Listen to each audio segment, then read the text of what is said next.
In this part of our educational series, we'll explore how to operate an expert advisor on MetaTrader 5.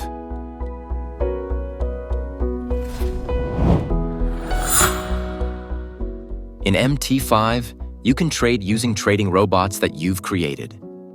Expert advisors are automated systems that can execute trades on your behalf, even when you are away from your computer. You can write these systems yourself, or you can get them ready-made from the internet. Both paid and free options are available on the MetaTrader website. We will also demonstrate how to install a pre-packaged expert from MetaTrader. In the Expert Advisor section, you can see a default expert provided by MetaTrader. If you want to run an expert, simply drag and drop it onto the screen. To allow the system to open and close trades automatically, you must enable Allow Algo Trading. Once enabled, you can run the expert according to the parameters you have set. If the screen appears grayed out when you right-click, it means no trades are being opened or closed currently. Clicking on Algo Trading activates the system, enabling it to manage trades. If you want to remove an expert, right-click on the screen and select Expert List. Then you will see that the Expert MACD is running on the XAUUSDH1 tab.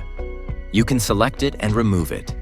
To analyze an expert's historical performance and potential profits from past years, navigate to the View tab and select Strategy Tester. Choose Visualize to proceed. For example, let's see what the profit or loss would have been if I had run the expert on the EURUSD pair in a 1-hour time frame last year. Press the Start button to see the trade's opening and closing points by moving the slider at the top of the displayed chart. In the Trade section, you can view details such as the opening and closing levels of the trade. This feature also allows you to backtest expert advisors. The topic of expert advisors is extensive. We will cover this in greater depth in upcoming videos. Future videos will provide detailed insights on obtaining and developing expert advisors. See you in the next videos.